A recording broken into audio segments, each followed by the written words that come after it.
Hello my dear food lovers ಎಲ್ರು ಹೇಗಿದ್ದೀರಾಗ? ನಾನಂತೂ ತಿನ್ಕೊಂಡು ಉಣ್ಕೊಂಡ ರಾಮ ಗಟ್ ಮೊಟ್ಟೆಯಾಗಿದ್ದೀನಿ. ನೀವು ನನ್ ತರಾನೇ ಇದ್ದೀರಾ ಅನ್ಕೊಂಡು ಇವತ್ ನಮ್ ಸಸ್ಯ ಪಾಕ ಕಿಚನ್ ನಲ್ಲಿ ಉಂಡೆ ಉಂಡೆ ಕಡುಬು ಮಾಡೋಣ ಬನ್ನಿ.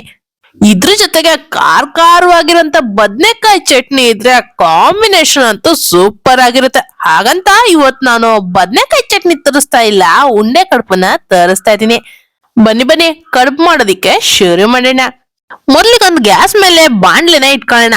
ಅದಕ್ಕೆ ನಮ್ಮ ಸೈಲೆಂಟ್ ಡಾನ್ ಎಣ್ಣೆ ಹಾಕೊಳ್ಳೋಣ. ಇವ್ರಿಗೆ ಸ್ವಲ್ಪ ಹೀಟ್ ಮಾಡ್ಕೊಳ್ರಿ. ಇವ್ರ ಜೊತೆಗೆ ನಮ್ಮ ಡ್ರಾಮಾ ಕ್ವೀನ್ ಸಾಸಿವೆನ ಹಾಕೊಳ್ಳಿ. ಇವರು ಟಕ್ ಟಕ್ ಟಕ್ ಟಕ್ ಅಂತ ಡ್ರಾಮಾ ಮಾಡ್ಬೇಕಾದ್ರೆ ಟ್ರಾನ್ಸ್ಫಾರ್ಮೇಶನ್ ಕಿಂಗ್ ಉದ್ದಿನ ಬೇಳೆನ ಹಾಕಿ. ಇವ್ರ ಬಣ್ಣ ಬದಲಾಗ್ತಾ ಇದೆ. ಈಗ ನಮ್ಮ ಸ್ಟ್ರೀಟ್ ಅಜ್ಜಿ ಮೆಂತೆನ ಒಂದ್ 5-6 ಕಾಳು ಉದ್ರಿಸ್ಕೊಳ್ಳಿ. ಸ್ವಲ್ಪ ಫ್ರೈನ ಮಾಡ್ಕೊಳ್ಳಿ. ಈಗ 1 ಕಪ್ ಆಗೋಷ್ಟು ನಮ್ ಸಿವಿಲ್ ಇಂಜಿನಿಯರ್ ಇಡ್ಲಿ ರವೆನ ಹಾಕಿ.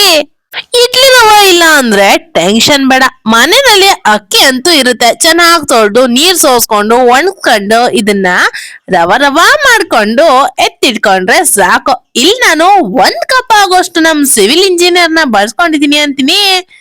ಇವ್ರನ್ನ ಹಾಕೊಬೇಕಾದ್ರೆ ಗ್ಯಾಸ್ ಫ್ಲೇಮ್ ನ ಲೋನಲ್ಲೇ ಇಟ್ಕೊಬೇಕು, ಇಲ್ಲ ಅಂದ್ರೆ ಇವರು ಸೀದೋಗ್ಬಿಡ್ತಾರೆ ಸಿವಿಲ್ ಇಂಜಿನಿಯರ್. ಈಗ ಇವ್ರನ್ನ ಚೆನ್ನಾಗಿ ಫ್ರೈ ಮಾಡ್ಬೇಕು. ಯಾವ ರೀತಿ ಅಂತ ಅನ್ಕೊಳ್ತೀರಾ? ಗೋಲ್ಡನ್ ಕಲರ್ಗೆ ಬರ್ಬೇಕು. ಇವ್ರು ರವಾ ಎಲ್ಲ ಉದ್ರುದ್ರ ಆಗಿರ್ಬೇಕು. ಆ ರೀತಿ ಇವ್ರನ್ನ ಚೆನ್ನಾಗಿ ಫ್ರೈ ಮಾಡ್ಕೊಳ್ಳಿ. A few moments later. ಈಗ ನೋಡಿ ನಮ್ ಸಿವಿಲ್ ಇಂಜಿನಿಯರ್ ಬಣ್ಣನೇ ಬೇರೆ, ಫುಲ್ ಚೇಂಜ್ ಆಗ್ಬಿಟ್ರಪ್ಪ ಇವರು. ನೋಡ್ತಾ ಇರ್ಬೋದು ಗೋಲ್ಡನ್ ಕಲರ್ಗೆ ಟರ್ನ್ ಆಗಿದಾರೆ ಇವರು. ಈಗ ಇವ್ರನ್ನ ಸಪರೇಟ್ ಆಗಿ ಎತ್ತಿಟ್ಕೊಳ್ಳೋಣ. ಈಗ ಅದೇ ಮಾಡ್ಲಿಕ್ಕೆ ನಮ್ಮ ರೊಮ್ಯಾಂಟಿಕ್ ಹೀರೋಯಿನ್ ನೀರು, ಇವ್ರನ್ನ 2 ಕಪ್ ಆಗೋಷ್ಟು ಹಾಕೊಬೇಕು. ನಾವು 1 ಕಪ್ ಆಗೋಷ್ಟು ನಮ್ ಸಿವಿಲ್ ಇಂಜಿನಿಯರ್ ರವೆನ್ ತಗೊಂಡಿದ್ದಲ್ಲ, ಅದಕ್ಕೆ 2 ಕಪ್ ಆಗೋಷ್ಟು ರೊಮ್ಯಾಂಟಿಕ್ ಹೀರೋಯಿನ್ ನೀರನ್ನ ತಗೊಬೇಕು. ಮತ್ತೆ ಇವ್ರ ಜೊತೆಗೆ ನಮ್ಮ ಟೇಸ್ಟ್ ಮ್ಯಾನೇಜರ್ ಉಪ್ಪು ಇವ್ರನ್ನು ಕೂಡ ಸೇರ್ಸ್ಕೊಂಡು ಚೆನ್ನಾಗೊಂದು ಕುದಿ ತೆಗೆಸ್ಕೊಬೇಕು. ನೋಡಿ ಇವಾಗ ಕೊತ್ತ ಕೊತ್ತ ಕೊತ್ತ ಕೊತ್ತ ಅಂತ ಇದಾರ ನಮ್ಮ ಹೀರೋಯಿನ್.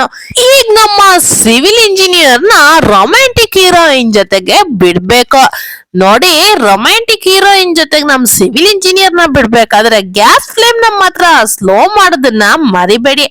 ಇಲ್ಲ ಅಂದ್ರೆ ಇವ್ರು ಚಟ ಪಟ ಅನ್ಕೊಂಡು ಮೈ ಮೇಲೆಲ್ಲ ಸಿಡಿಯೋಕ್ ಶುರು ಮಾಡ್ತಾರೆ. ಈಗ ಇವ್ರನ್ನ ಚೆನ್ನಾಗಿ ರೀತಿಯಾಗಿ ಮಿಕ್ಸ್ ಮಾಡ್ತಾ ಇರ್ಬೇಕು. ಇವ್ರೊಂದು ಉಂಡೆ ಕಟ್ಟೋ ಸ್ಟೇಜಿಗೆ ಬರೋಕ್ ಶುರು ಆಗ್ತಾರೆ. ಅಂದ್ರೆ ಇವಾಗ ನಮ್ಮ ಕಾಂಕ್ರೀಟ್ ಉಪ್ಪಿಟ್ಟು ರೀತಿನಲ್ಲಿ ಆಗೋದಿಕ್ಕೆ ಶುರು ಆಗ್ತಾರೆ ಇವ್ರು. ನೋಡ್ತಾ ಇರ್ಬೋದು ಹೆಂಗೆ ಕಚ್ ಕಚ್ ಕಚ್ ಅಂತ ನಾನು ಅವ್ರನ್ನ ಮಿಕ್ಸ್ ಮಾಡ್ತಾ ಇದೀನಿ ಅನ್ಕೊಂಡು. ಈ ರೀತಿ ಮಾಡ್ಕೊಂಡ್ರೆ ಮಾತ್ರ ನಮ್ಮ ಉಂಡೆ ಸಾಫ್ಟ್ ಆಗಿ ಮತ್ತೆ ಪರ್ಫೆಕ್ಟ್ ಆಗಿ ಬರೋದು. ನೋಡಿ ಇಷ್ಟು ಗಟ್ಟಿ ಆದ್ರೆ ಸಾಕು. ಇವಾಗ ಉಂಡೆ ಕಟ್ಟೋದಿಕ್ಕೆ ಸರಿಯಾಗಿರುವಂತ ಹದದಲ್ಲಿದೆ. ಇವಾಗ ಇದೊಂದ್ ಸ್ವಲ್ಪ ಹೊತ್ತು ಗ್ಯಾಸ್ ಆಫ್ ಮಾಡ್ಬಿಟ್ಟು ತಣಿಯೋದಿಕ್ಕೆ ಬಿಡ್ಬೇಕು. A few moments later. ಈಗ ಈ ಮಿಕ್ಸ್ಚರ್ ಅನ್ನೋದು ಒಂದ್ ಮಟ್ಟಿಗೆ ತಣ್ಣಗಾಗಿದೆ. ಇವಾಗ ಇದನ್ನ ನಾವು ಈ ರೀತಿಯಾಗಿ ಉಂಡೆ ಮಾಡ್ಕೊಬೇಕು.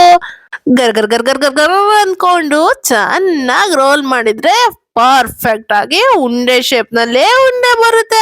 ಈಗ ಮಧ್ಯಕ್ಕೊಂದು ಹೋಲ್ ಮಾಡ್ಕೊಳ್ಳಿ. ಮತ್ತೆ ಉಳಿದಿರುವಂತ ಮಿಕ್ಸ್ಚರ್ ನ ಕೂಡ ಇದೇ ರೀತಿಯಾಗಿ ತಗೊಂಡು ಸಣ್ಣದಾಗಿ ಬಾಲ್ ಶೇಪ್ ನಲ್ಲಿ ಗರ್ ಗರ್ ಗರ್ ಅಂತ ಮತ್ತೆ ತಿರ್ಸ್ಕೊಳ್ಳಿ, ಉಂಡೆ ಮಾಡ್ಕೊಳ್ಳಿ. ಇದಕ್ಕೆ ಮಧ್ಯದಲ್ಲಿ ಒಂದು ಹೋಲ್ ನ ಮಾಡ್ಕೊಳ್ಳಿ. ಕೆಲವೊಬ್ರು ಮನೇಲಂತೂ ಉಂಡೆ ಮಾಡಿದ್ರೆ ತುಂಬಾನೇ ಗಟ್ಟಿ ಆಗುತ್ತೆ, ಅದ್ರಲ್ಲಿ ಹೊಡೆದ್ರೆ ಕಲ್ಲಲ್ಲಿ ಹೊಡೆದಂಗೆ ಆಗುತ್ತೆ. ಅಷ್ಟು ಗಟ್ಟಿ ಉಂಡೆ ಎಲ್ಲ ಆಗೋದನ್ನ ಕೂಡ ನಾನ್ ನೋಡಿದೀನಿ. ಈ ರೀತಿ ಟ್ರೈ ಮಾಡಿ ನೋಡ್ರೆ ಫುಲ್ ಸಾಫ್ಟ್ ಅಂಡ್ ಪರ್ಫೆಕ್ಟ್ ಆಗಿ ನಿಮ್ಗೆ ಉಂಡೆ ಕಡುಬು ಬರುತ್ತೆ. ಇಷ್ಟ ಮಾಡಿದ್ರೆ ಸಾಕಾಗಲ್ಲ, ಇದನ್ನ ಇವಾಗ ನಾವು ಬೇಯಿಸ್ಕೊಬೇಕಲ್ವಾ. ಈಗ ಮಾಡಿಟ್ಟಿರುವಂತ ಎಲ್ಲಾ ಉಂಡೆನೂ ಕೂಡ ಒಂದು ಬೌಲ್ ಒಳಗೆ ಹಾಕೊಳ್ತಾ ಇದೀನಿ.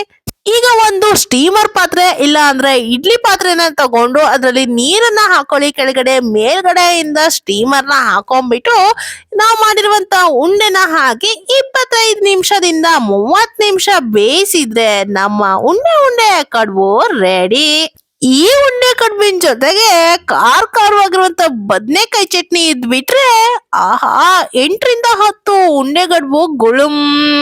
ನೋಡಿದ್ರಲ್ಲ, ಇವತ್ತಿನ ವಿಡಿಯೋ ನಿಮ್ಮೆಲ್ರಿಗೂ ಇಷ್ಟ ಆಗಿದೆ ಅನ್ಕೊಳ್ತಾ ಇವತ್ತಿನ ವಿಡಿಯೋನ ಇಲ್ಲಿಗೆ ಮುಗಿಸ್ತಾ ಇದೀನಿ. ಮತ್ತೆ ಯಾವ್ದಾದ್ರು ಇದೇ ರೀತಿಯ ಕುಕಿಂಗ್ ವಿಡಿಯೋಸ್ ಜೊತೆಗೆ ನಿಮ್ ಜೊತೆಗೆ ಮತ್ತೆ ಬರ್ತೀನಿ. ಬಾಯ್ ಬಾಯ್.